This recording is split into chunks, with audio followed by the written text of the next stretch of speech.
Hey everybody, I'm Funky Maclunkey. After my last couple of videos, there were a few eagle-eyed viewers who spotted random things in the background, either in my collection in here or in my workshop, and hit me up with questions about it.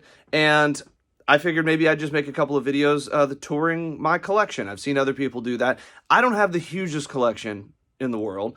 Honestly, I'm thankful to be able to have the space that I've got here in this 1974 house that's been mostly renovated, except for the basement, which is still wood paneled, and I call it Grandma's basement. I love it down here. I'm thankful to have this space for at least a part of my collection. Some of it's still boxed away, unfortunately. But in my collection, I focus generally on two things. One, things that I think are unique or that mean something to me. And two, not getting murdered by my wife for spending too much money. If I stay within those two boundaries, then I find that my collection can be an appropriate size, full of things that make me happy. So anyway, I'm going to take you through just a little section at a time of my collection in a series of videos. So here's the first one.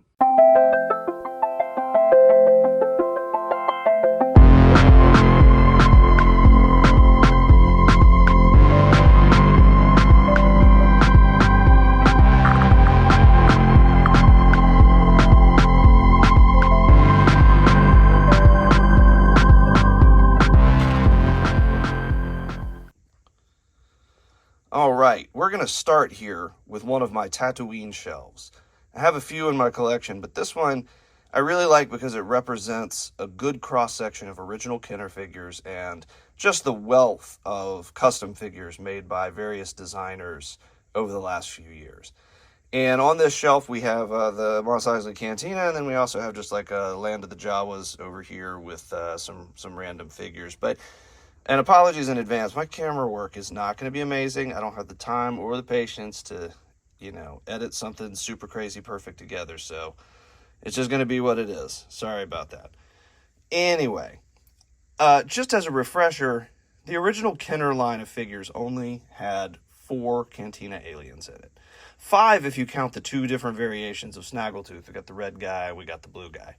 But really 4 characters, which is crazy if you think about it, considering how many crazy creatures were in that scene and what a wealth of creativity there was to draw from. Really surprising that they never went back and made more creatures, especially with Hasbro now doing the retro series. You'd really think that they'd go back and do some more. I mean, there's just such a wealth. It's really an embarrassment of riches there of creativity. Anyway, but in the Cantina setup that I have here today, it's really a good mix of those original Kenner aliens and custom stuff. We have, let me get in a little closer here. I mean, this guy, this guy, this guy, these guys, this guy, this guy. These are all Funky Maclunkey figures that, I made and painted myself. We got the Tonica girls back there and a bunch of others. And then we got stuff from other creators. Like, we have these great factory-produced figures from the Next 17. This guy, we got him.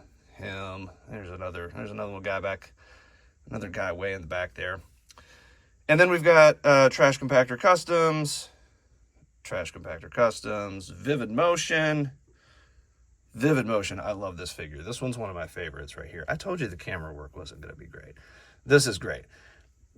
We've got Akmina from the Holiday Special. This is one Holiday Special figure that I actually didn't create. I didn't need to, because fortunately Vivid Motion had already done it, and she's great. I mean, who doesn't want a B. Arthur action figure in their playset, And then, of course, we have a Stan Solo speeder here. I think there might be something I'm missing in here. And then we move over here. I love these little baby dewbacks, these little mud bellies. These are 3 different varieties here from Garden State Kaiju. Let's see, we got droids. We've got Funky Maclunkey, Owen and Baru. Let's see, I think that's a Stan Solo vinyl cape Jawa back there too. But anyway, the reason I'm showing this first is because it really is just, it shows how much opportunity there is for Kenner to make some new Cantina figures. I have so many other Cantina creatures that I've designed, and then there's ones that other creators have designed that I haven't even had a chance to paint or to print or whatever to put in here. I mean, this thing would be exploding out of the case if I actually had all of the aliens in here. I mean, well, let's see, I've got some instruments back there by Charvies 3D also. Anyway, so guys, I'm going to flip the camera around. So that was just a quick look at my cantina and a little bit of my Tatooine setup in my display here. I've got a weird glare thing going on here. That's kind of trippy looking. I don't know what's going on there. Anyway, hope you enjoyed it. I'm going to do a series of these videos that just do a really quick look at the different sections of my display and also some of the funkier things that I've got in the collection. So anyway, until next time, stay funky.